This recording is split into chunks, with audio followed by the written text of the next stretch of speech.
Hey, welcome back to my channel. It's your girl Nicole with her sister Ashley Marie, and in today's video we're bringing you another video for Spinal Cord Injury Awareness Month. And got my sister here, you know, because we both got spinal cord injuries. And I don't. and today Wrong bitch. No. and today we wanted to talk about ableism. So I'm gonna insert the definition of ableism like right here, whatever. But I also have the definition on Ashley's phone. We pulled it up. That just like Google said, but it says ableism, discrimination in favor of able-bodied people. Yeah. We were fed up with the ableism, right? Yeah. So basically, when we talk about ableism, this is something that I personally learned about when I got injured. How about you? Mm-hmm. Same. And I just felt like might as well educate. You know, I'm not gonna say that I know like everything about ableism, so like this video isn't gonna be like, you know, like go into a deep dive, but I'm just gonna say what I kind of know as a beginner who's been learning about this and looking things up. And I really actually do look things up. Like, it's very interesting. And I did realize myself I have a lot of internalized ableism, which I'll insert that definition right here. So in today's video we're gonna talk about that, and I have some questions that Ashley doesn't know about. But we're just gonna like talk, have casual conversations. When do you do this? Leave in the comments below if you ever experienced this or if you've had internalized ableism yourself once you're finished watching the video. So let's get into it, baby. So, ableism. So we explained what ableism is. Have you experienced ableism? Like since you've gotten injured, have you experienced discrimination from able-bodied people? Yeah, for sure. Have you? Can you elaborate? People staring. People thinking I'm slow. Okay, anything else? Threatening my care. Oh wow. That would be ableism, right? I feel like so because it's able-bodied people discriminating against you by using the fact that you need care to threaten you. Yeah, something that I need help with, right? Yeah, you shouldn't never threaten something that someone needs. Yeah, I agree with you. You right on that. So she's experienced it. I would say I've experienced it. My first experience with it, and I actually didn't know that it was something that I experienced. Was until like, you know, later on after learning about it, because I didn't even know about this, but this was probably like 3 months into when I first got injured. And I always talk with my hand, sorry. And I'm still doing. And my doctor said, wrote on my piece of paper for work, something like will not be returned rude. But like, I don't know, it was just like he said, you wouldn't be returning to work, you can never go to work, you can, and then he specifically said, sorry, and if I could find the paperwork, because I keep like all my paperwork, he specifically wrote like she will never be able to be nurturing towards smaller age children, because he didn't say like, he had an age cutoff, smaller age children now with her being a paraplegic, with her paraplegia. Yeah, whatever he said. I'll start calling you a paraplegic. You paraplegic. But when he said that, you know, it hurt, like it stung. But I remember I just got a rage in me, and I was like, fuck him. I am gonna be returning to work. I mean, fuck COVID too, because that's why I haven't returned. But and for other reasons. But it's like, geez, like I don't know. That was my first like experience with it, and I don't know. I remember feeling like, damn, and I actually believed it for a second, and I was like, damn, like that stung. It really did. Remember we were talking about that? And then I would say in stores, when people don't acknowledge me. I actually just experienced that today at Walgreens. I was the one buying all the stuff, and she looked at the person I was with, and she was like, do you need bag? And I was like, yes. And that's a sense of ableism, because it's like they think you can't talk, and it's discriminatory. Like, why is your first instinct to go to her? And like, I'm the one actually paying for all this stuff. All this stuff is mine. It's just like, and that happens more than I'd like to admit. That happens a lot. That's why I'm so thankful for the experiences I have with people who actually do direct me. Like, When I go to the smoke shop, the guy directs us, me and Ashley. What do you mean we directs go, us? He speaks to us. He Oh. addresses us. I was so confused. I was like, direct. He addresses us, and that's how it should be. Hey, first don't You have any, like, I had my doctor experience. Unless you should always, this is my thing, you should always talk to the person you're talking to. Yeah, but like And explain then- that with a sense of ableism. Of course, you should always talk to the person you're talking to. Yeah, We've like made say- videos about that. Like, say, you know, people think I'm slow. Yeah. Say you come up to me, you should always still talk to me. And then after that, get the idea. If they don't want to talk to you, they'll, you know. Well, I always remember a I time. don't know, I'm sounding stupid. Yeah, I always remember a time. No, because I remember a time. I remember a time when I was younger and I was watching a show. Low key, I think it was that show we used to watch, the one with the people switched at birth. There was a deaf girl on the show. She was one of the girls switched at birth. And I remember in an episode they had said something like, even though there's the translator there with them, you should still look at the person. Like, look at the person you're talking to, not the translator. It's like a sign of respect. I mean, I remember seeing that on that show. Yeah, that was like a good example, yeah. And that's a good example of that. Have you experienced internalized ableism? Do you feel like you have it? Like, internalized ableism, which is like, I know what internalized ableism you want to explain it then? It's like having... It's basically, it's ableism. A person but being disabled. For yourself. So do you think you experienced that? For sure, yeah. Do you? I think at first, for sure, and I'm still, sometimes I have moments where I feel like I think like that, because like there's the one where I don't feel worthy enough, like for Don't feel beautiful. not entire Me, is not not you. is not feeling beautiful like ableism. Yeah, No. right. I don't know. I don't know. As a disabled person, well, I guess if you feel you're not beautiful because you're disabled, that is an act of ableism. Yeah. Wow, you're an ableist. And it's not funny. But I think I've experienced it in saying I'm not worthy, don't feel like I'm desired. But at the end of the day, I'm cute. Ashley's cute. You know, we gonna find love one day or another. What are you talking about? Internalized ableism. I'm talking about Oh, not why are you feeling talking about worthy. be cute? We're gonna find love. I don't care about finding love. Well, that's in the sense where I feel like I'm not worthy is like relationships. Like, do you want to date? No, I don't want to date, but I feel like that. Like, I feel like I talk to, you know I talk to dudes.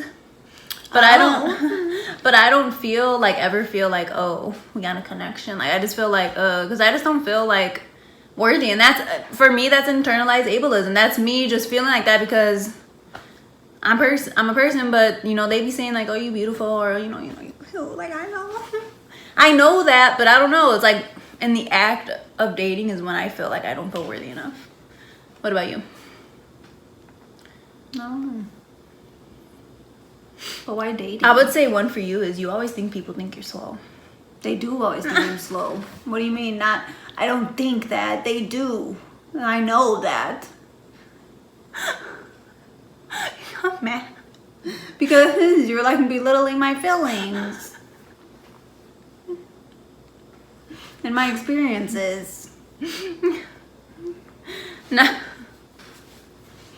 So we kind of explained a little bit like situations where we feel like we've experienced ableism. Like when that girl came to you instead of me. That's ableist as fuck. Tell me that wasn't. And she was ableist towards like your power chair. Like she was like, power chair equals like you're slow.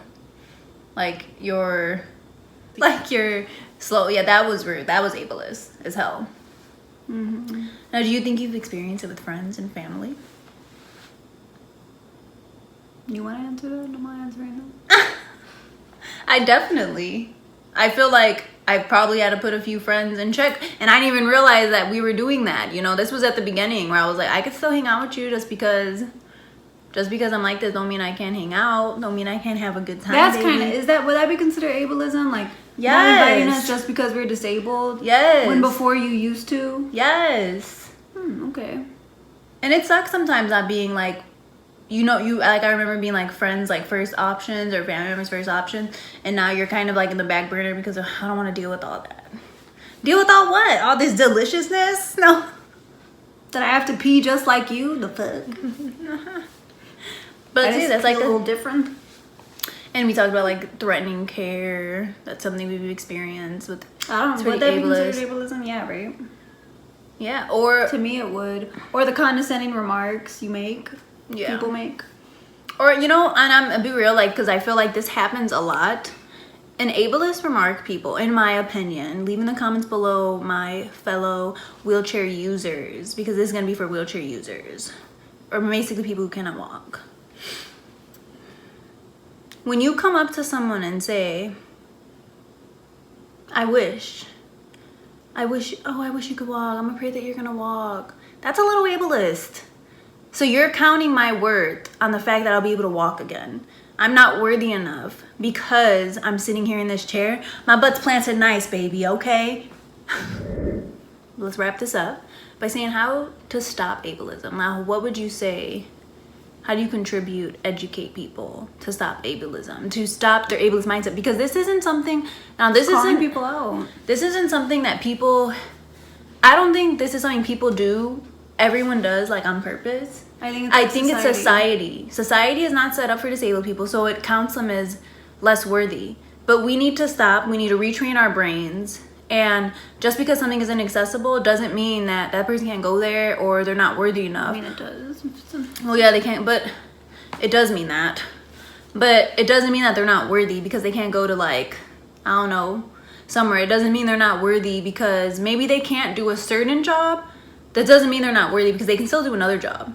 They're still worthy in society. And I think society needs to flip around how they view disabled people before there can be a change. But that starts from each individual person. And it even starts with myself because I didn't know about this stuff. And I know I have a lot of ableist thoughts. And probably still sometimes I have to catch myself doing them.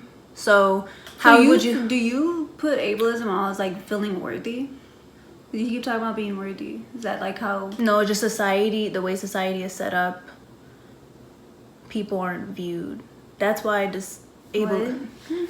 Here, in my notes. Ableism contributes to the isolation of children with disabilities, encourages students without disabilities to see relationships with their disabled peers as a helper-helpy relationship rather than reciprocate friendships. And that was the way I wanted to explain it. I felt like that was when I saw that on the internet, I was like, that's a very simple way to explain it. And it starts with kids. It starts at a young age because that's the way society... I want to read this again. Let me read it. Ableism contributes to the isolation of children with disabilities, encourages students without disabilities to see relationships with their disabled peers as a helper-helpy relationship rather than reciprocate friendships. So like people just start seeing you as help? Like that's all they need. That's I guess yeah. And that's how, but that's where it starts. It starts because that's how we think, and that's I'm saying that people don't even realize sometimes that they're being ableist, that they're being a little prejudiced towards disabled. People with disabilities. I was about to say students with disabilities, but people with disabilities. People don't realize this. I didn't realize this. I don't think you realize this. A lot of people didn't realize this. My friends probably didn't realize this. I mean, I think I can speak for her. My friend Ariel, you know, she's learned a lot about ableism too. And she'll call us out, she'll call people out on the street too. Because it is. It is. And it's not something that we were ever taught. I mean, some of you, this is probably the first time you've heard of this. And like I said, you're always taught that disabled are like a certain way and that's it. There's one type of disability. Well, think too from the beginning of school. They usually keep disabled people in a whole other area. Like, let's start including. Let's merge together because that's where people start saying like, oh, and that's when people are like, oh, I must be better than them because they have to be over there in that hallway and I'm over here. Like, no, let's start including them. Yes, I get it. Sometimes things do need to be a little different, but they could still be included in certain things. Yeah, in most of things they have should them be join included. A gym class with you. They could still do that shit. There needs to be better resources. There needs to be better, and that just starts from like a young ramps, age. And then it all also, of it. Yeah, and then it also starts with, like, a good example is like when we see children on the street. It starts also like with parents, and if your kid stares and asks about us, like, oh, I want to be in one of those, or oh, like blind people if they're using a cane, or if they see anything and they're questioning. try to explain that. And if you don't know it, go home and research it and then be like, hey, let's learn this together. Remember there's so many books. Happened? Yeah. Remember earlier when you saw, or you know what? I'm not gonna lie. If you happen to run around a nice person, stop them, talk to them. I love kids. We can talk all day. Hey, my kid is asking you a question and I don't know about it. So could you educate? Yeah, and they might But not know people how. don't do that though, because people don't want to Yeah, talk to but I'm saying strangers. this is like where it's, yeah, you don't want to do that maybe. But you know your audience. Like if you do have family members, like, I mean, with me and my sister, our family members. Yeah, or social media. You're more than Find welcome. a person in a wheelchair or with a disability that your kid or whatever is asking about or coming across. Well, this is even And for show adults. them. Even for Well, adults. yeah, but I'm saying like, because they'll start with the children. It's Yeah. a little harder to train the adults sometimes. No, but people can learn because I think They can if we're they in want. a very good time in our world where people are educating themselves. They're using their resources. They're looking into things. They're realizing, their own racism, their ableism. All that stuff is going on in the world right now. So start explaining to yourself. Start educating yourself on the broad majority of things and realize, what? We all bleed the same blood, baby. Contribute. So I contribute. When I said contribute, that means I contribute to your community, to your society. You see something that's not accessible, call them out. Talk to them. See if you can call your alderman and be like, hey, I went to here and is this building grandfathered in? Because if not, it was not accessible. And even if it is grandfathered, maybe we should start figuring that out, baby. But yeah, we talked about children. I said change your own thoughts. Yeah, I have so many other notes, but I feel like this video was definitely a great way to begin talking about ableism. Thank you so much for watching. It's your girl Nicole. Don't forget to like this video, subscribe to the channel, follow my girl Ashley here on the socials. Follow me and have a beautiful day, and thank you for watching. Don't forget to subscribe, baby.